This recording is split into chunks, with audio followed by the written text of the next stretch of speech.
అయితే భక్తి యొక్క ఆ, ఆవశ్యకత, ప్రాధాన్యతని కర్మ చేయటంలో దాని యొక్క ఆవశ్యకతని, ప్రాధాన్యతని అర్థం చేసుకున్నట్టుగానే ఆ, ఇప్పుడు జ్ఞానానికి, భక్తి జ్ఞానం కర్మలకి ఎటువంటి సంబంధం ఉంటుంది? కొంచెం వివరిస్తారు గురుగారు. తప్పకుండా. కర్మ, భగవద్గీతలో జోక్ ఉందండి. ఏమిటంటే, సమయానికి తగు మాటలు ఆడేనే అని త్యాగరాజ కీర్తన. కృష్ణుని వేళాకోళం చేస్తూ, రాముడైతే ఒకే మాట మీద నిలబడ్డాడు, అవును. కృష్ణుడు మాత్రం టైం టు టైం మాట మారుస్తుంటాడు అన్నారు. దాని మీదే మాలాంటి వాళ్ళని వేసుకున్న జోక్ ఏమిటంటే, డేట్ ఆఫ్ బర్త్ని బట్టి అలాంటి లక్షణాలు వస్తాయన్న. రాముడు పుట్టిన డేట్ ఆఫ్ బర్త్ 9 నవమి. మనకి అంకెల్లోనూ 9 అంకె గొప్పతనం ఏమిటంటే, 9 పక్కనున్న అంకెని గౌరవిస్తుంది అది. ఎలాగా? 19 అన్నాం అనుకోండి, కలిపితే 10, మళ్ళీ కలిపితే 1, 1 గౌరవం నిలబడింది అది. 29 ఉందనుకోండి, 9 2 18, మళ్ళీ 8 1 9, 9 9 లాగే ఉంటుంది. ఇలా గమనించండి. అవునండి. ఇలాగా అవును. అదనమాట. 9 అంకె ఏం చేస్తుంది? తన గౌరవం నిలబెట్టుకుంటుంది, పక్కదానికి గౌరవాన్ని పక్కన ఇస్తుంది. గౌరవాన్ని అట్టే పెడుతుంది అది. అట్టే పెడుతుంది. ఇలాగా కృష్ణుడు 8వ డేట్లో పుట్టాడు ఆయన. గందరగోళం. ఓ మాట అంటాడు, మాట మీద నిలబడ్డాడు. 2 8 16, కలిపితే 7, 3 8 24, పొరపాటును కూడా కలిపితే ఎనిమిది 6. రాదు. 8 రాదు అక్కడ. ఇది ఎప్పటికీ రాదు. ఎప్పటికి రాదు. ఎప్పటికీ రాదు. ఎప్పటికి. దీని మీద జోక్ ఏమిటో తెలుసా అండి? ఇంకోటి పురాణంలో ఉంది. ఎక్కడైనా అష్టమి తర్వాత నవమి రావాలి కదండి. కృష్ణాష్టమి తర్వాతే మనం శ్రీరామనవమి చేసుకోవాలి కదా. కానీ ముందు శ్రీరామనవమి చేసిన తర్వాత కృష్ణాష్టమి చేస్తాం ఏంటండి? ఏమిటి తేడా ఎందుకు వచ్చింది? దీనికి పురాణంలో చెప్పారు మంచి ఘట్టం. ఒకసారి దేవతలు వీళ్ళందరితో పాటు తిథులు కూడా వెళ్ళాయిట. వెళ్ళి, అయ్యా మమ్మల్ని తిడుతున్నారండి, అష్టమి నవమి కష్టతీరులు అని చెప్పి చాలా బాధగా ఉంది. అయితే ఓ పని చేద్దామయ్యా, భగవంతుడు ఆవిర్భవిస్తాడు, అష్టమి నాడు పుడతాడు, నవమి నాడు పుడతాడు అవునండి. అన్నట్టు. ఆహా అని వెళ్ళిపెట్టేవాడు పాపం. వెళ్ళిన దాకా ఉండి వశిష్ఠుడు అడిగాట, ఇది ఎలా సాధ్యం అండి అని. అదేమిటా నువ్వు ఇక్కడే ఉన్నావేమిటి అన్నట్ట. అదేమిటండి మీరు నన్ను వెళ్ళమన్నారా, వెళ్తాను నేను. ఏ యుగంలో వెళ్ళాలి అన్నాడు. త్రేతాయుగంలో వెళ్ళాలయ్యా నువ్వు. వెడితే రాముడిగా వస్తాడు, అవళ పురోహితుడిగా ఉండు. నేను వెళ్ళనన్నట్ట.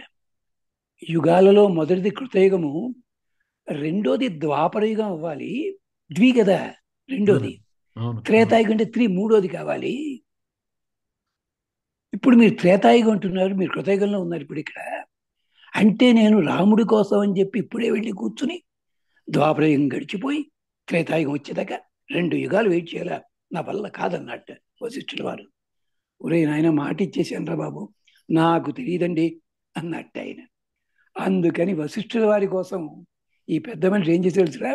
ఆఫీస్ ఫైళ్ళని తారుమారు చేశాడు. పై ఫైల్ కిందకి, కింద ఫైల్ పైకి మార్చాట. ఎప్పుడు వెళ్ళలేదు. ద్వాపరం ద్వాపర, కిందకి వెళ్ళింది, ద్వి శబ్దము, త్రేతాయుగం త్రేతాయుగం పైకి. ముందుకు వచ్చింది. ఇప్పుడు ఏమైంది? మా ఆయన ఇచ్చా కదా, ఇచ్చిపోయింది, కృతజ్ఞత చివరికి వచ్చేసింది, వీళ్ళు అన్నాడు. అందుకని ఆయన వల్ల డేట్లు మారిపోయాయి. వశిష్ఠుడు గొప్పతనం అది. వశిష్ఠుడు గొప్పతనం ఏంటంటే, యుగాలు మారిపోయినాయి. యుగ అందుకనే ధర్మాలు. వ్యాసుని చెప్పేటప్పుడు ముందు వశిష్ఠుని చెప్తాం. వ్యాసం వశిష్ఠనప్తారం. అలాంటి వాడికి మునిమనవాడయ్యా. పరంపరలో ఇంక ఏ ఋషికి లేదండి ఇంత గొప్పతనం. అంతే. అందుకని అందుకని వచ్చేట పెద్ద మనిషి. కృష్ణుడు చూడండి, నీకు పుడతా కదా అన్నాడు, పుట్టాడు. పెరగలేదు. నీకు పుడతా అన్నా కానీ పెరుగుతా అని చెప్పానా? జరుగుతాను చెప్పలేదు కదా. వెళ్ళిపోయాడు అక్కడికి. మధురానగరం వెళ్ళాడు పోని, 12 ఏట. నీకు మధురానగరం ఉన్నా కానీ ఇక్కడే ఉంటాను ఏంటి, పెడతానులే, ద్వారకా నగరం వెళ్ళిపోయాడు. అలాగే పెళ్లి చేసుకుంటే కానీ నీకు శుభకళకు కూడా వేయనున్నాడు యశోదమ్మకి. ఇది లక్షణం. ప్రతి చోట ఇంతే. ఆయుధం పట్టను అన్నాడు. మరి ఆయుధం ఎందుకు పట్టాడండి యుద్ధంలోను? అంటే ఏమిటి? భీష్ముడు చేస్తుంటాడు. ఇలా ప్రతీది కూడా సమయానికి తగు మాట్లాడిని. భగవద్గీతలో కూడా, నాయన సాంఖ్యయోగం తెలుసుకోరా బాబు, దాన్ని మించింది లేదురా. ఓహో అనుకున్నాడు అర్జునుడు. ఓహో అంటాడు. అరే సాంఖ్యయోగం కాదు, భక్తి యోగం అవును. గొప్పది అన్న. ఓరి నాయనోయ్, చెప్పిన కర్మయోగం, చదువంతా కర్మయోగం, అయిపోయిన తర్వాత కర్మయోగం గురించి ఇది చెప్తాను. కాదంటాడు. భక్తి, అదే భక్తి కూడా కాదయ్యా, జ్ఞానం ఉండాలయ్యా. ఓరి నాయనోయ్, ఈ పేపర్ అనవసరంగా చదివాను, ఆప్షన్లో పెట్టు అనుకున్నాడు చూడు. అంతా అయిపోయింది. జ్ఞానం కాదయ్యా, యోగం చాలా గొప్పది, ఈ పూజలు చాలా గొప్పవి, కర్మ అంతా అయిపోయింది కదా, అన్ని వేస్ట్, నా కాళ్ళు పట్టుకున్నాడు. అయితే ముందే అలాగే. అడగచ్చు కదా. అంటే దీన్ని సమయానికి తగు మాట్లాడిన అంటే నిజం, ఇది ఒక సమయం అంటే భగవద్గీతలో అద్భుతమైన స్క్రీన్ ప్లే ఇది. ఏం లేదు. అది సమయం అంటే అది కాదండి. సమయము అంటే నియమం. సమయం చేసుకున్నారు. సమయ పాలన అంటే నియమ పాలన, టైం టేబుల్ కాదు అక్కడ సమయం అంటేను. సమయానికి తగు మాటలు ఆడనే. అతను ఏ కాలంలో ఏ కర్మ ఎలా చేయాలో దానికి తగినట్టుగా ఉండే పద్ధతిలో చెప్పుకుంటూ వచ్చాడు కృష్ణ పరమాత్మ. కృష్ణ అంటే ఇక్కడ కృష్ణే కాదండి, స్వామి పరమాత్మ. ఆయన చెప్పాడు. ఆయన చెప్పిందే వేదంలో ఉన్న వాక్యాలకి మనం అనుకునే కర్మ, జ్ఞాన, భక్తి, వైరాగ్య, శరణాగతి ఇన్నిటికీ లింకు దొరికే కొన్ని మంత్రాలు ఉన్నాయి. ఇందాక ఒకటి జస్ట్ సూచించి వదిలిపెట్టా. ఈ మంత్రాలన్నీ కూడా అర్జునుడు ఇంతకు ముందు విన్నాడు. విన్నాను. ఎవరి వల్ల? ఋషుల వల్ల విన్నాడు, దౌమ్యుల వారి వల్ల విన్నాడు. ప్రతి చోట విన్నాడు తప్ప దాని మీద దృష్టి పెట్టలే. పెట్టినవాడు ఏం చేశాడు? స్వార్థం కోసం ఆలోచించాడు. అది నిజమే, ఆలోచన బాగానే ఉంది. ఏమిటది? మొదటిది, బాబు అన్నదమ్ములంతా కలిసి ఉండండి అని వేదంలో ఉంది. అది నిజంగా పాటించిన వాళ్ళు ఎవరండి? రామ లక్ష్మణ భరత శత్రుఘ్నులు అండి. అంతటి వాళ్ళు ఇంకెవరు లేరు కదా. ఆఖరి హిరణ్యాక్షుడు హిరణ్యకశిపుడు షేర్ చేసుకోలే. ఒకడేమో హాయిగా వెళ్ళిపోయాడు, అంటే నేను తప్పు చేసి నా అంతటి వాళ్ళు ఏడు పొమ్మన్నాడు. హిరణ్యాక్షుడు డామ్మ లేచిపోయాడు. హిరణ్యకశిపుడు పనిగట్టుగా తమ్ముడి కోసం అని చెప్పి ఊరంతా తిరిగి తగలబెట్టాడు. అలాగే కుంభకర్ణుడు రావణాసుడు ఉన్నాడు. ఒక మాటలో ఉన్నారు వాళ్ళు ముగ్గురును. వాడేమో నిద్రపోతుండేవాడు. బీభీషణుడు చెప్పడం లేదు, చివరి ప్రాణమిక అయితే తప్పించుకున్నాడు. ఇలాగే శిశుపాలుడు దంతభక్తుడు ఉన్నాడు. వీడు వెధవ పనులన్నీ చేస్తుంటే శివాష్ అంటూ కూర్చున్నాడు వాడు అవతల పక్కని. కానీ నిజమైన అన్నదమ్ములంటే ఒక్కటే ముక్క మనకి రామలక్ష్మణుడు కనిపిస్తారు, ఇంకెవడు కనిపించారు. పాండవులు కూడా అలాగే ఉన్నారు. కానీ అలా ఉన్న వాళ్ళం 5గురం కూడా చెడ్డ పేరు తెచ్చుకునే అవకాశం వచ్చింది. ఇప్పుడు దురదృష్టం. వాళ్ళు మాతోటి స్నేహితులుగా ఉండాలి. ఏం చేత? బలరాముడు సొంత అన్నయ్య కాదు, కానీ కృష్ణుడితోటి ఎంత ప్రేమగా ఉన్నాడండి. అలాంటి బలరాముడు కూడా ఒక 9 సంవత్సరాల పాటు కృష్ణుడితో వైరం పెట్టుకుని వెళ్ళిపోయాడు. 9 కాదు, 12 ఏళ్ళు. ఇది తెలుసో తెలియదో మీకు? శమంతకమణి కథలో వస్తుంది. ఈ కథ కూడా చెప్పరు. శమంతకమణి ఉందేమో అని శతధన్వుణ్ణి చంపాడు కృష్ణుడు. శమంతకమణి దొరకలేదు అక్కడ. ఇది ఆ శమంతకం వేరే చోట ఉంది. ఈ లోపల బలరాముడు వచ్చి దొరికిందే ఆ శమంతకమణి అని అడిగాడు. లేదన్నయ్యా అన్నాడు. వెంటనే ఈయన పెద్ద మనిషి చీవాట్లు పెట్టి, నాకు వాటా ఇవ్వాల్సి వస్తుంది, లేదంటున్నావా? చెయ్యి, నీ మొహం నేను చూడను, ఇంకా చిన్నప్పటి నుంచి ఇలాగే ఉన్నావు, సొంతం కూడా చూసిరా అని చెప్పి నేను ద్వారకలో అడుగు పెట్టదలుచుకోలేదు అని వెళ్ళిపోయాడు. హస్తినాపురానికి వెళ్ళాడు. ఈ 12 ఏళ్ళ అక్కడ ట్రైనింగ్ ఇచ్చాడు దుర్యోధనుడికి. ఆ తర్వాత కృష్ణుడికి తెలిసింది అక్రూరుడి దగ్గర ఉంది ఆ శమంతకమణి. పట్టుకొచ్చి, అంత పెద్ద కథ విష్ణు పురాణంలో ఉంది, విష్ణు ధర్మోత్తరంలో ఉంది, హరివంశంలో ఉంది. శమంతకం అది. శం అంతకం, సుఖము నాశనం చేయున్నది. అన్నదమ్ముల మధ్య గొడవ పెట్టేది. శమంతకం ఉన్నాడు, ఏమైనా బాగుపడ్డాడండి? ఆఖరి కృష్ణుడు రోడ్డు మీదకి వచ్చాడు. దానివల్లే కదా ఇది అవుతుంది.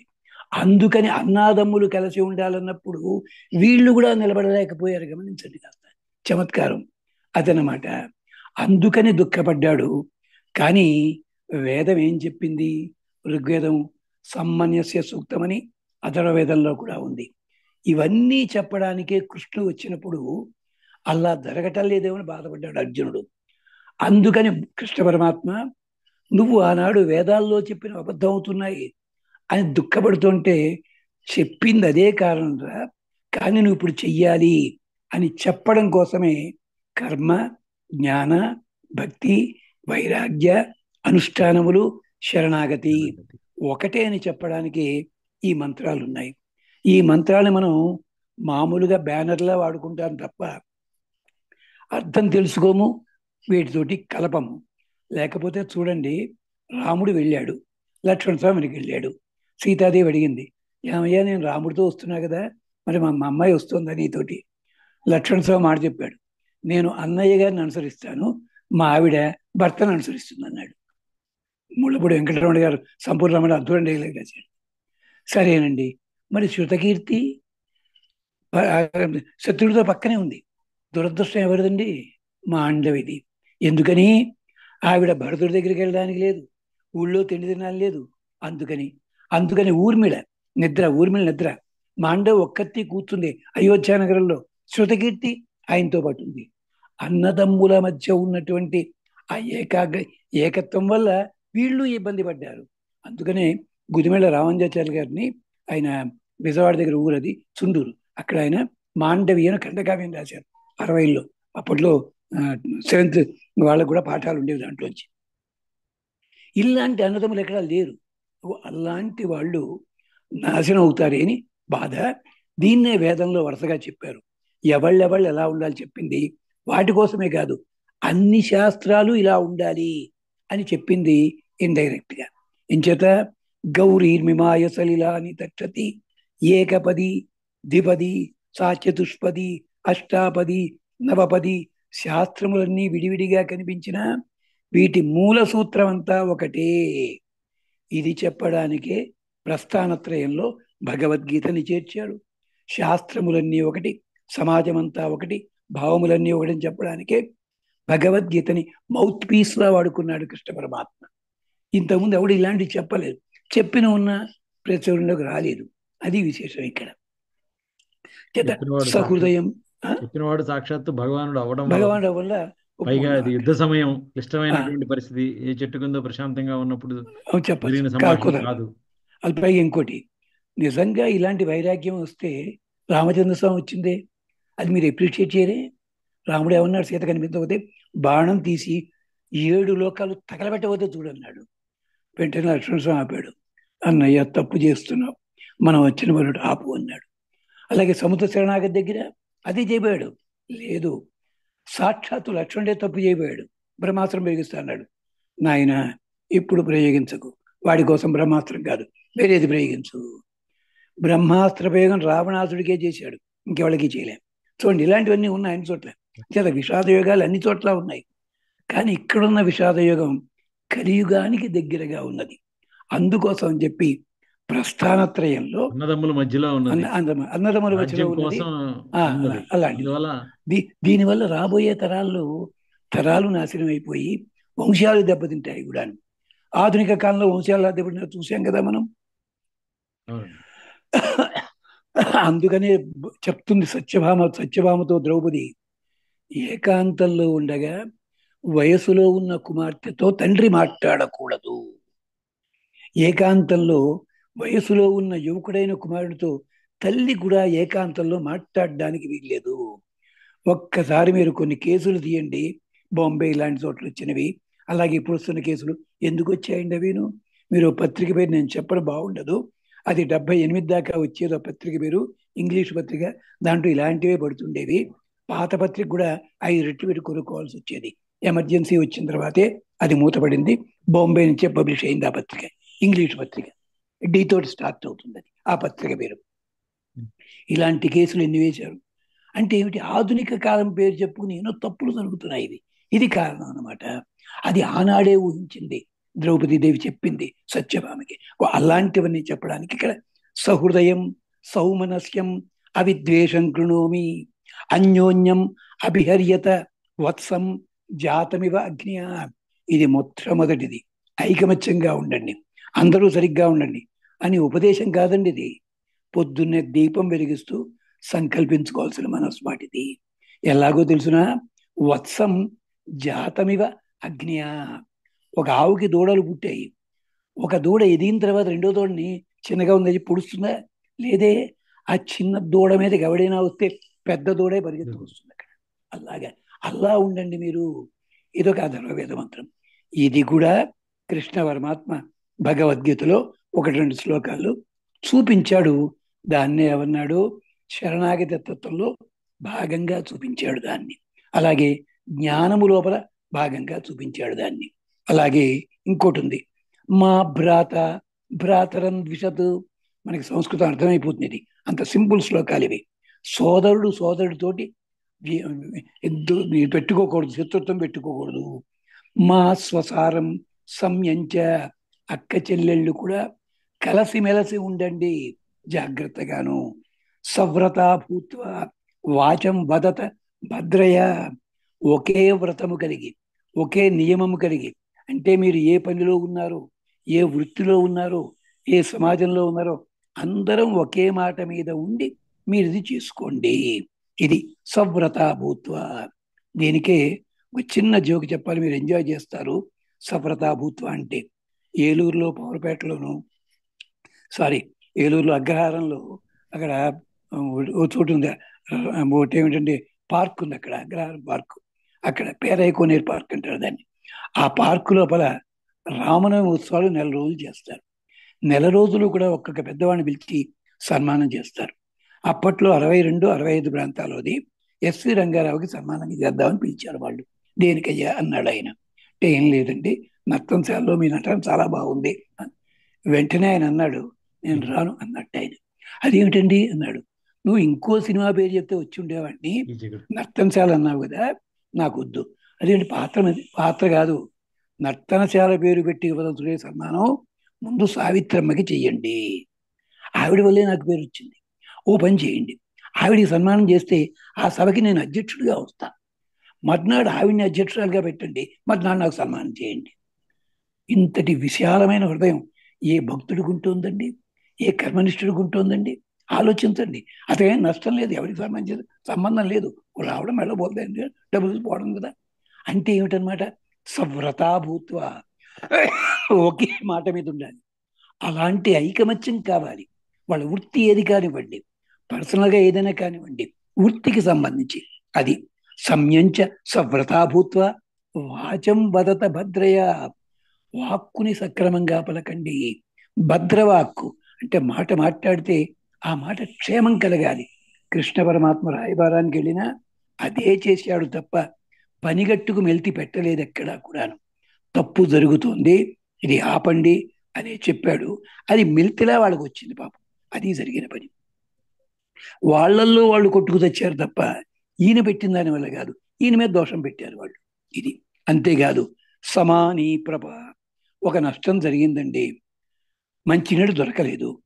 ఒక చోట దొరుకుతాయి, అందరం వెళ్ళి తాగుదాం. సమానీ ప్రభ, చలివి అందరం ఒకటే ఉండని హాయిగా తాగుదాం. సహవో అన్న భాగ, తిండి దొరకటం లేదు, ఒక చోట ఉంది, నలుగురం పంచుకుందామయ్యా. సహవో అన్న భాగ సమానే యోక్త్రే, ఒక బండి లాగాలి, 2 ఎద్దులు అవసరం, కానీ ఎక్కువ అవద్దులు అవసరం. ఈ అన్ని ఎడ్లని ఒకదానికి కలిపి కట్టు, అన్ని కలిసి లాగుతాయి ఇవి. అలాగే సమానే యోక్త్రే సహవో యునజ్మి, ఆ కట్టేటప్పుడు కూడా ఒక ఎద్దుకి ఇంకో ఎద్దుకి ఇబ్బంది లేకుండా కట్టు అని చెప్తున్నాడు. ఇంత ఇంద్రుడు మొదటి వ్యవసాయదారుడు 24 ఎద్దులు కలిపి ఒకే కాడికి కట్టాడు. ఇదే టెక్నిక్ చైనాలో వాడుతుంటారు, జపాన్లో వాడతారు. అది ఎద్దుల్ని కట్టడం కాదు, నాగళ్ళు పెట్టడం. దానికే చైనా వరి సాగు అని చిన్నప్పుడు చోట్ల పుస్తకాల్లో ఉండేది అది. ఇది కారణం. అలాగే అంతేకాదు, సంయంచ అగ్నిం సపర్యత, దీపం వెలుగుతోంది, ఆరిపోతుంది, హెచ్చించు. నువ్వు కాదు ఇంకోటి చెప్తారు దీపం అది. అలాగే అంటే అలాగే దీపం పెడుతున్నావు, నువ్వు పెట్టి అయిపోయింది. కార్తీక మాసంలో ఇదే చెప్తారు, ఆరిపోతున్నాయి, ఎగదయ్యవయ్యా, నూనె వేయవయ్యా. అంటే అందరము కలిసి ప్రేమగా అగ్నిని ఆరాధిద్దాము. ఇది చేశారు పాండవులు. ప్రతి చోట కూడా జాగ్రత్త పడ్డారు. ఇప్పుడు దుర్యోధనాదుల వల్ల ఆ సిస్టమ్ చెడిపోతోంది. మొన్న ఒకసారి చెప్పినట్టున్నాను, కురుక్షేత్ర సంగ్రామంలో తమాషా ఉందండి. ఏమిటంటే యుద్ధం విరమించిన తర్వాత సాయంకాలాలు రీసెస్ ఇస్తారు. కౌరవుల పక్షంలోంచి ఈ పక్షానికి వచ్చేవారు కొంతమంది, ఈ పక్షంలో అవతలకు అంటే వెళ్ళి కట్లు కట్టి ఆయన పెళ్లి రాసి, ఎరా దెబ్బలు బాగా తగిలాయా చూసుకోరా బాబు, వీళ్ళు వాడు చెప్పాడు. వీళ్ళంతా స్నేహితులే వీళ్ళంతా. అంతే కానీ కదా. యుద్ధం కోసం ఇది ఎంత అందమైన సన్నివేశం ఉండదు మనకి. నన్నయ్య గారు రాశారు, వీళ్ళు ఏది మన తిక్కన గారు రాశారు, తర్వాత మన వ్యాసుల గారు చాలా అందంగా వర్ణించారు. అలాగా మనమంతా కలిసి ఉందాం, యుద్ధం చేసుకున్నా కలిసి ఉందాం. నష్టం ఏమిటయ్యా మహానుభావ? అంచేత సంయంచ అగ్నిం సపర్యత ఆరా అభిమ అభిత. ఒక చక్రం లోపల స్పోకులు ఉంటాయి కదా, అరలు, అవి ఎలాగైతే విడివిడి డైరెక్షన్స్ లో ఉన్నప్పటికీ చక్రం నడకకు ఉపయోగిస్తాయో, మనమంతా సమాజంలో వేరు వేరైనా సమాజము సక్రమంగా నడవడానికి ఉపయోగించండి. ఇది అవన్నీ మనం హబ్ లో కలిసి కలిసి అన్ని ఉండండి. అన్ని అది కూడా ఆ, వీళ్ళకి అదే అడిగేది. నక్సలైట్ సోదరులు కూడా అదే అడుగుతున్నా, మీరు చెయ్యండి. ఎవరినో చంపితే ఎవరినో బాంబులు పెట్టి చంపేసినంత బాధ్యత సమసమాజం రాదు. సమసమాజమే వస్తే అందుకు హీరోషిమా నాగసాకి లెవెల్లో వేసే బాంబు ఒకసారి వదిలిపోతుంది మొత్తం అంతా. అది గమనించరే. హీరోషిమా నాగసాకి పోయిన తర్వాత అక్కడ వాళ్ళు ఎంత కష్టపడ్డారో ఒకసారి చరిత్ర చదవండి. అది విశేషం. అప్పట్లో 71లో ఇంగ్లీష్ సినిమా వచ్చింది. ఆ ఆఫీసర్ ఒకడు నౌకర్ని లాగి రంపగా కొట్టాడు. కొట్టేసి వాళ్ళు స్ట్రైక్ చేయాలి. ఇండియాలో స్ట్రైక్ ఎలా చేస్తారు తెలుసా అండి? బస్సులు తగలబెట్టి ఇవన్నీ చేస్తారు. అక్కడ ఏం చేశారో తెలిసిన, అందరూ నోళ్ళకి టేబుల్ కట్టుకున్నారు, ఎవడూ మాట్లాడటలేదు, తిరుగుతున్నారు. పక్కవాడితో మాట్లాడేవాడు లేడు. అక్కడ మిషన్ల సౌండ్ అది తప్ప. ఆఖరికి మంచినీళ్ళు కావాలంటే అటెండర్ పట్టుకొచ్చి టక్కని గ్లాస్ టేబుల్ పెట్టేవాడు. ఆఫీసర్కి పిచ్చెక్కిపోయింది. ఇంకా సౌండ్ తప్ప మాటలు లేవు. క్షమార్పణ చెప్పుకున్నాడు. మరి దీంట్లో స్ట్రైక్ ఏముందండి? రోజు 5 గంటలు పనిచేయాల్సి వస్తే వాళ్ళు 6 గంటలు పనిచేశారు. రోజు 15 ప్రోడక్ట్స్ తయారవుతుంది, 40 ప్రోడక్టులు తయారయ్యాయి. మార్కెట్లో రేటు పడిపోయింది, నష్టం వచ్చింది కంపెనీకి. ఇది కూడా 75లో ఆంధ్రప్రభలో ఇది ప్రపంచం ఎప్పుడు పడుతుండే దాంట్లో వేశారు. ఇది అలాంటి స్థితి మనకుందా? లేదు. అందుకని ఇటువంటిదే ఒక సభ్యంచ చెప్పుల కంపెనీలో విన్నాను. ఆ, వాళ్ళు కూడా ఆ, కుడివైపు షూ ఒకటి మాత్రమే చేసి ఎడమ వైపు ఆ, షూ చేయడం ఆపేశారు. తద్వారా ఆపేశారు. మేనేజ్మెంట్ ఆగిపోయింది. దిగి ఆ, వచ్చిన పరిస్థితి. దిగొచ్చింది. ఇది ఉన్నది. ఇది అంచేత అది అంటే ఆరా అభిమివాత అభిత ఎంత అందంగా అవుతుంది అంటే చక్రానికి ఉన్నటువంటి ఆకులు. అలాగే సైకిల్ కూడా షేక్ అవుతుంటే గాలి తక్కువేమో అనుకునేవాళ్ళం. కాదండి, స్పోకులు పోయాయండి అనేవాడు వాడు. అన్ని స్పోక్స్ ఉంటాయి కదా, ఒకటి విరిగిపోతే అప్పుడే చక్రాన్ని అనుభవం వస్తుంది. అలా ఉండండి మీరంతాను. జాయస్వంత చిక్కినో మౌవ్యేష్ట. ఒకళ్ళ తర్వాత ఒకళ్ళు పుట్టామని చెప్పి వాళ్ళని విడిపోయేలా ఉండకండి. సంరాధయంత సధురాచరంత. మీరందరూ కూడా ఒకళ్ళతో ఒకళ్ళు కలవండి. అన్యోన్య అన్యస్మై వల్గ్ వదంత ఏత. ఒకరితో ఒకరు హాయిగా మాట్లాడుకుంటూ వెళ్ళండి అయ్యా. మళ్ళీ దీనికి ఒక లౌకికమైన ఉదాహరణ చెప్పాలి. చాలాసార్లు నాటకాల్లో సీనియర్లు జూనియర్లు అని ఉంటారు. ఇప్పుడు జూనియర్ యాక్టర్లని సీనియర్ యాక్టర్ తక్కువ కూర్చుంటారు. కానీ వరంగల్లులోనూ ఉన్న ఒక 5 నాటక సంస్థలు ఉండేవి. వాళ్ళెవ్వళ్ళు కూడా గెస్ట్ ఆర్టిస్ట్ అంత గౌరవిస్తారు, సహదేవుడి వేషాన్ని కూడా అంత గౌరవించేవారు. దుర్యోని ప్రిఫరెన్స్ ఇస్తారు నిజమే. దుర్యోనికి వాళ్ళకి కాఫీ టిఫిన్లు వచ్చేవి. సహదేవుడు వాళ్ళకి మంచినీళ్ళు గ్లాసును సోడా ఇచ్చేవారు. కానీ వాళ్ళు ఏం చేసేవారు తెలుసా? చిన్నవాళ్ళు ఉంటే రావయ్యా తిందుగా రావయ్యా ఇక అంటే ఏమిటి, చిన్న పెద్ద తేడా లేదు. అదంటున్నారు ఇక్కడ. ఏమిటి? అన్యోన్య అస్మై వల్గు వదంత. నేను కూడా నాటకం వేద్దాం తప్ప ధైర్యం ఉండేది కాదు, పద్యం వచ్చేది కాదు. ఒక్కొక్క పాత్రధారి ఆ రాగం ఏం పలాస, ఇలా పాడవయ్యా, నీ గొంతు బాగుంటే పడాలి, ఇలా పాడపాలి, స్వరాలొద్దు, ఆ స్థాయి. ఎంత ప్రేమ పడేవారండి వాళ్ళు. వాళ్ళందరూ గుర్తున్నారు. అలాగే అన్యోన్యం వల్గు వదంత సద్రీచినాం వహ సమనకృణోమి. ఇంత చెప్పాడు భగవద్గీతలో. వీటి సంబంధించి అన్నీ ఉన్నాయి. అందుకనే భక్తి జ్ఞానం చెప్పడంలో ఉద్దేశం ఇది. ఇది అవసరం. ఇది చాలా మంది పట్టించుకోవటం లేదు. ఏకస్నుష్టి సంవననేన సర్వాన్. ఒకే పాత్రలో ఎంగిలి తినమని కాదు, అందరం కలిసి తిందామని అర్థం. అంతేకాదు, దానికి పోలిక చెప్పాడు. ఎవ్వడూ చెప్పడు ఇది. ఆ పోలిక ఏమిటో తెలుసునా?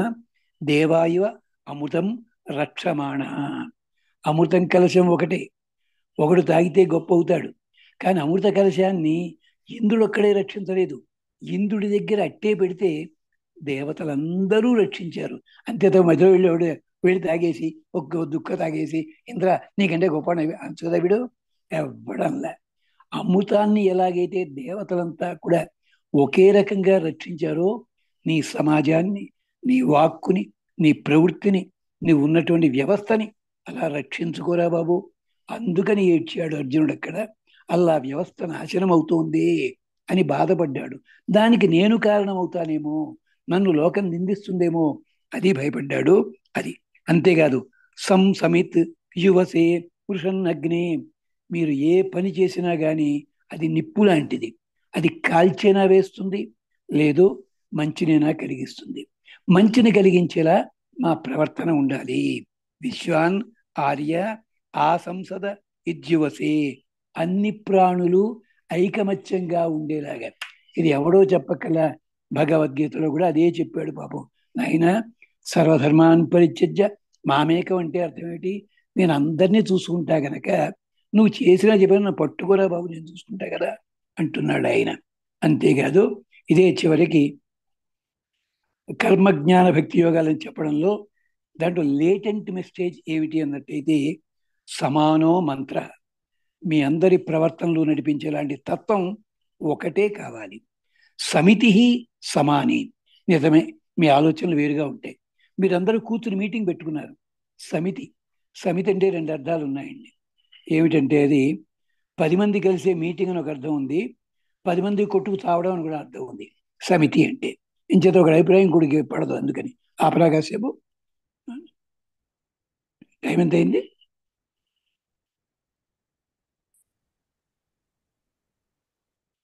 ఓకే.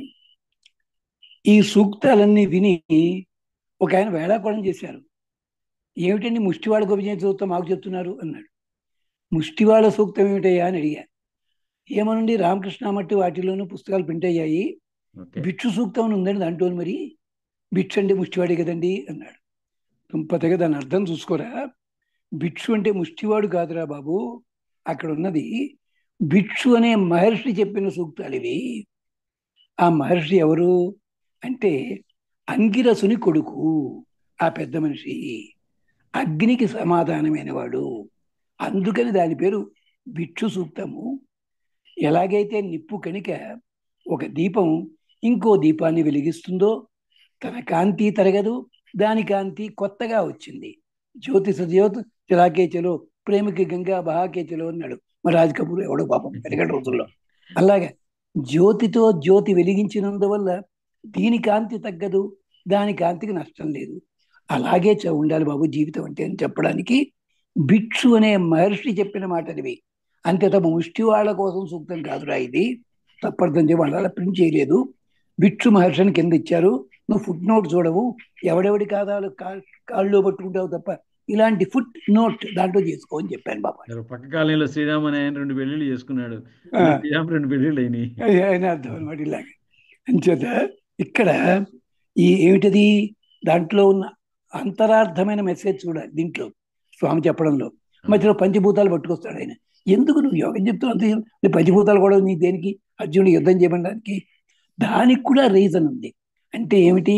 వస్తువులన్నీ కలిసి ఉన్న ప్రకృతి ఉందే, ఏ వస్తువు ప్రత్యేకత ఆ వస్తువుదే, కానీ వస్తువులన్నీ కలిస్తే మన జీవనం అవుతోంది. శరీరంలో అంగాంగములు అన్నీ ఉన్నాయి, విడివిడిగా చూస్తే ఒకదానికి ఉపయోగం లేదు, అవును. కానీ అన్నీ కలిసి ఉంటే ఉపయోగిస్తుంది.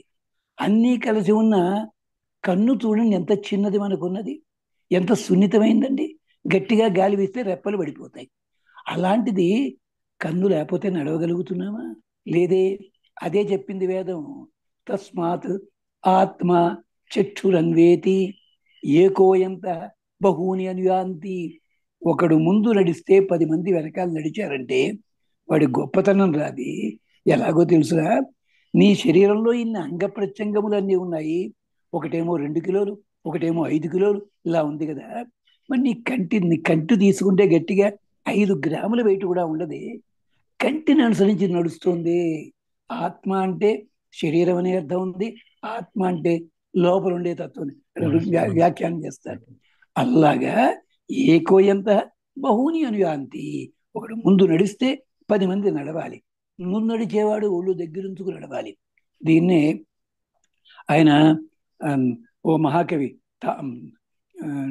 ఆయన ఎవరు రగ్బీ చేపలను దాంట్లో రాస్తాడు. గురువులు 4 రకాలని చెప్తూ దాంట్లో చివరి రకం గురించి చెప్తాడు. లైన్ కదులుతుంటే ధైర్యం చెప్తాడట, బయలుదేరండి రా బాబు అంటాడు. వాళ్ళ నాన్నగారు కూడా హెడ్ మాస్టరే. ఆయన ఆ హెడ్ మాస్టర్ పేరుతో రాస్తూ రగ్బీ చేపలు అని రాశాడు ఒక గేయం. దాంట్లో చెప్తాడు ఈ మాట. Thomas Arnold, Matthew Arnold, sorry పేరు గుర్తొచ్చింది. థామస్ ఆర్నాల్డ్ అని ఆయన రగ్బీ స్కూల్కి మాస్టర్. ఆయన పోతే ఆయన్ని గురించి రాస్తూ మాథ్యూ ఆర్నాల్డ్ రాస్తాడు, ఆయన నీకు నమస్కారం చెప్పాలని చెప్పి అలా అక్కడ చెప్తున్నారు ఈ మాట. కాబట్టి మీరంతా జాగ్రత్తగా వెళ్ళండి అంటాడు భిక్షు సూక్తంలో. అదే సమానో మంత్ర సమితి సమాని. సమితి అంటే యుద్ధం అనుకుంటాం మనం, యుద్ధం అని కూడా అర్థం ఉంది. కానీ సమితి అంటే నలుగురు కలిసి ఉండేది. మా కాలేజీ రోజుల్లో తెలుగు భాషా సమితి అని పేరు పెట్టాను నేను మా అసోసియేట్. మా సంస్కృత మాస్టర్ నవ్వి పేరు మార్చరా అన్నారు. అలా ఉంటుంది కదండి అన్నాను. లేదురా, సమితి అంటే యుద్ధం అని అర్థం ఉంది అంటే పరిషత్ అని మార్చుకున్నారు. ఇప్పటికీ వైఎం కాలేజీలో తెలుగు భాషా పరిషత్ అనే ఉంది అక్కడ యాజిస్ట్రేట్ గారు.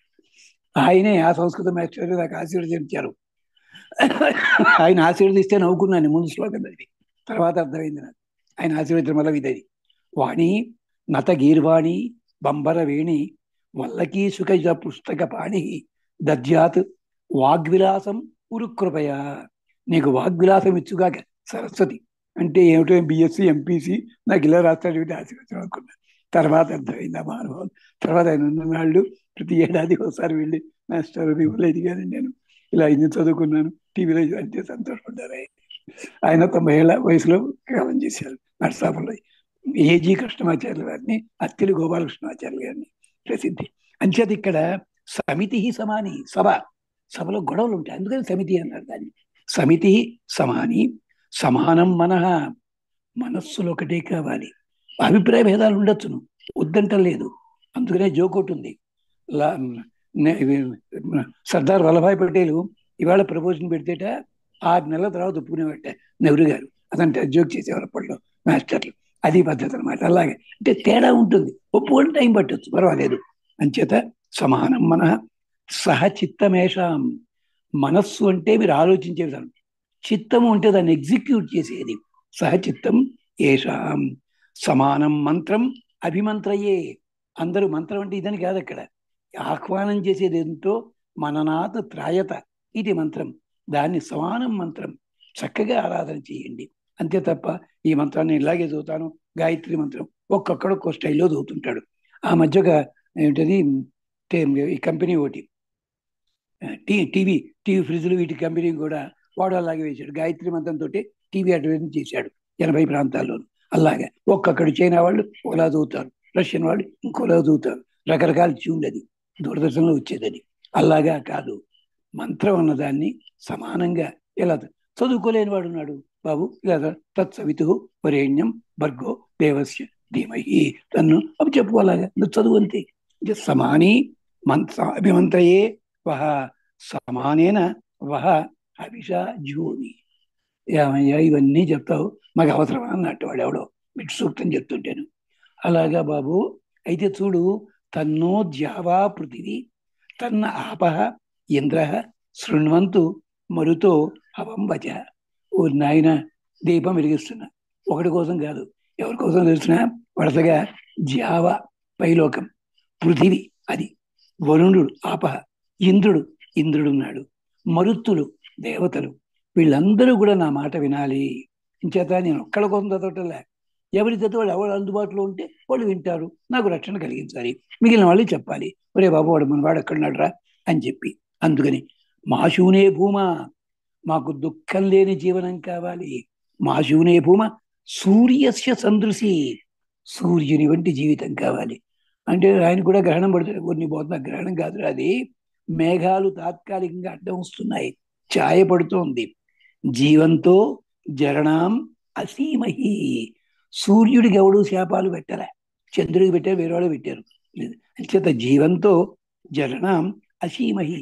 జీవించి ఉన్నంత కాలం ముసలితనం వచ్చినా సరే క్షేమంగా బతకాలి, 10 మందికి ఉపయోగించాలి. ఇది బిట్టు సూక్తం. ఈ సూక్తంలో ఉన్న ప్రతి సూక్తానికి భగవద్గీతలో ఒక్కొక్క అధ్యాయం లింక్ ఉంటుంది. ఒక్కసారి మళ్ళీ ఒక మాట చెప్పి ముగిస్తాను. శంకరాచార్యుల వారు అద్వైతం ప్రతిపాదించిన, రామానుజాచార్యుల వారు విశిష్టాద్వైతం ప్రతిపాదించిన, మధ్వాచార్యుల వారు ద్వైతం ప్రతిపాదించిన, ముగ్గురు ఒకళ్ళకొకళ్ళు వ్యతిరేకం కాదు. దేవుడే లేడన్న నాస్తికవాదం వచ్చి, ఉన్నా గాని అవసరం లేదురా యజ్ఞాలు అంటున్న వాదం వచ్చిన బౌద్ధ మతాన్ని ఎదుర్కోవడానికి అహమేవ బ్రహ్మ అని చెప్పి, నీ లోపల తత్వం ఉందని చెప్పడానికి శంకరులు అద్వైతం ప్రారంభించారు. నీకు పరమాత్మ. కానీ వీడి స్టేజ్ ఏమైపోయింది, పక్కవాడికి దండం పెట్టడం మానేశాడు వాడు. ఇంచేత అహమే నేనే బ్రహ్మని, అద్దంలో నేనే కదా, నాకుదే దండం పెట్ట అంతే. అయితే ప్రయోజనం ఉందండి. అయితే గజం మిథ్య, పలాయనం మిథ్య, అదేం చెప్తారు? శంకరాచార్య వారు అద్వైతం చెప్పారు, మిథ్యావాదం అన్న తప్పు. దాంట్లో మొదటగా ఆయన అధ్యాస భాష్యము అని ఉంది భగవద్ బ్రహ్మసూత్ర భాష్యంలో. అదేమిటి? పాస్ట్యులేట్స్. ఈ గ్రంథం ఇలా చెప్పబడుతుంది చెప్పడానికి కొన్ని సూత్రాలు చెప్పారు. ప్లస్ అంటే మనం ఇంటూ ప్లస్, లిమిటేషన్స్ ఎజంప్షన్స్ అది రాస్తాం అలా ఏదైనా థియరీ ప్రపోజ్ అదే చేస్తే. Plus into plus plus proof ఎవడు చేశాడు? Minus into minus plus proof ఎవడు చేశాడు? అలాగనమాట. అంటే దాన్ని ఏమంటారు? పాస్ట్యులేట్ అంటారు మ్యాథమెటిక్స్ లో. అలాంటివి ఇచ్చారు అక్కడ ఆయన. రామానుజాచార్యుల వారు ఏం చేశారు? ఈ పేరు చెప్పేసరికి అందరూ ఇలా ఉంటున్నా అని చెప్పి, కాదురా పరమాత్మ నువ్వు ఒకటే, కానీ ఇద్దరికి మధ్య లింక్ ఒకటి ఉందే, అది ఉంది. దానివల్ల ఇద్దరు ఒకటిగా ఉండాల్సిన వాళ్ళు విడిగా ఇక్కడ కనిపిస్తున్నారు. మోక్షం వచ్చిన తర్వాత నువ్వు అక్కడికి వెళ్తావు, ఆయనలోనే కలుస్తావు. కానీ నువ్వు వేరుగా ఉన్నట్టు ఎవడికి తెలియదు. వీరేం చేశారు? పరమాత్మ వేరు, నువ్వు వేరురా బాబు, వేరుగానే ఉంటావు. వెళ్ళిన తర్వాత కూడా పరమాత్మ అక్కడే ఉంటాడు, నువ్వు పక్కన ఉంటావురా. ఇలాగే. దానికే మా గురువు గారు చెప్పిన ఉదాహరణ ఏమిటంటే, చెప్పాను మొదట్లోనే, అమ్మాయి నీళ్లు చూసుకుంది, గర్భిణి, లోపల ఆడపిల్ల మగపిల్ల దంట తెలియదు, అద్వైత స్థితిది. తల్లికి లోపల ఉన్న జీవుడికి తేడా లేదు. 9 నెలలు గడిచాయి, ఏదో ప్రక్రియ ద్వారా తెలుసుకున్నాం. జంట పిల్లలు ఉన్నారు, కవల పిల్లలు ఇద్దరు మగ ఆడో చెప్పాం మనం. తో కూడిన స్త్రీ, ఇంకా తల్లి కాదు ఆవిడ, బిడ్డలతో కూడిన స్త్రీ, విశిష్ట అద్వైతం. వేరువేరుగా ఉన్నప్పటికీ కలిసి ఉంది, ప్రసవించింది. తల్లి వేరుగా, బిడ్డ వేరుగా, అది ద్వైతము. ఇక్కడ ఇలా ఉంది, ఒకప్పుడు అలా ఉంది, ఇంకోప్పుడు అలా ఉంది. పరమాత్మతత్వం ఒకటే, కానీ దర్శించే విధానంలో తేడా ఉంటుంది సాధకుల వల్ల. అందుకనే బ్రహ్మగారు పాపం కృష్ణుణ్ణి అంటే ప్రసవించే కాలంలో విశిష్టాద్వైతం అన్నారా? ప్రసవించే ముందు విశిష్టాద్వైతం తో కూడినది, తో కూడినది, వాళ్ళిద్దరు పిల్లలతో కూడి ఉన్నది, ఇంకా ప్రసవించలేదు. తల్లి కాదు అక్కడ, స్త్రీ మాత్రమే తల్లి కాలేదు కాబట్టి, ఇంకా కాలేదు. ప్రసవించగానే ఆ టైటిల్ పేరు మారిపోయింది, అది రెండుగా కనిపిస్తుంది. పాము కూడా ఒకటే, నాలిక రెండుగా చీలి ఉంటుంది. పాముకి కళ్ళు చెవులు ఒకటే, అద్వైతం. రెండుగా చీలి ఉండడం ద్వైతం. ఈ పాము కుబుసం విడుస్తుంది, ఒకప్పుడు ఈ కుబుసము ఈ శరీరముతో కూడినది, విశిష్టాద్వైతం. ఇది కూడా పెద్దలు చెప్పిన ఉదాహరణ. అది తెలియక తన్నుకు చావడం అనమాట. వచ్చిన కూడా అది అంటే కాలానుగుణంగా మొదట అద్వైతము, దాని నుంచి విశిష్టాద్వైతము, దాని నుంచి ద్వైతము. కానీ మూడు ఎప్పుడూ ఉన్నాయి, ఎప్పుడు ఎప్పుడు ఉన్నప్పటికీ ఈ విధంగా తెలుసుకోవడానికి జరిగింది. అంటే ప్రయత్నం గతంలో రామానుజాచార్యులు వీళ్ళప్పుడు జరిగిన పరిణామం అయితే దానికోసం. భార్యాభర్త ఒకటేనండి అన్నారు. అర్థం ఏమిటి? ఇద్దరు ఒకటే అంటే ఆధార్ కార్డులు ఉంటాయి, కానీ ఏమిటి? ఈవిడ మాట ఆయన మాట ఒకటే. వాడెవడో అడిగా టీవీలోను, తాతగారు మీరు 80 ఏళ్ళు కాపురం చేశారు, ఎలా కాపురం చేశారండి, మీ మాటలు వేరు కాదు. నా బొందర అబ్బాయి, ఇంటర్నేషనల్ విషయాలన్నీ కూడా నేను చూసుకుంటాను, ఇంట్లో విషయాలు ఆవిడ చూసుకునేది అన్నట్టు బాబాయ్. అలా అద్వైతం అంచేత బాబు అన్నాడు ఆయన. అలాగట ఇది కూడా అంతే. అంచేత వీటిని కొట్టుకు చావక్కల్లా తత్వం తెలుసుకోండి. ఇలాగ ముద్దలా ఉంది మట్టి, దాంట్లోంచి కుండలు తయారయ్యాయి, అక్కడ రూపం ఏర్పడింది, కానీ అది మాత్రం దీంట్లోంచి వచ్చింది. ఇవే మనకు మళ్ళీ మట్టి అవుతుంది, మళ్ళీ మట్టి అవుతుంది. అది మనకి చెప్పింది ఈశావాస్యం, మొండకం, ఇవన్నీ చెప్పాయి. ఇది అర్థం. అది తెలియక మనం ఏం చేస్తున్నాం, ఒక దాన్ని ఏమంటారు, ఒక ఫిక్స్డ్ ఆర్బిట్ లో ఉండి మాట్లాడుతున్నాం అని జ్ఞాపకం చేస్తూ, ఇప్పుడు మిగిలినవి కూడా క్రమంగా ఒక్కోటి మాట్లాడుకుందాం మనం భగవద్గీతలో. అంచేత భగవద్గీత చదువుతూ ఉంటే అర్జునుడు మూర్ఖుడు, తెలివి తక్కువ వాడు ఇలా కాదు. అర్జునుడు తెలివి కలిగిన వాడే, కానీ ఈ కారణం చేత బాధపడ్డాడు. అంచేత బాబు ఇది కాదురా, ఇది ఏనాడో ఉంది, నువ్వు అవసరం ఇక్కడ. వాళ్ళు చేసిన దాంతో పోల్చినట్టయితే నువ్వు చేసే జనక్షయం చాలా తక్కువరా నాయన అని చెప్పడం కోసం చెప్పాడు అనమాట. అది కేవలం సంశయం, ఆ సంశయం పోగొట్టడానికి ఇంత వివరం చెప్పాల్సి వచ్చింది. అది. ధన్యవాదాలు గురుగారు. నమస్కారం. చాలా బాగా జరిగింది ఈ కార్యక్రమం. ధన్యవాదాలు. ఉంటాను సార్. నమస్కారం.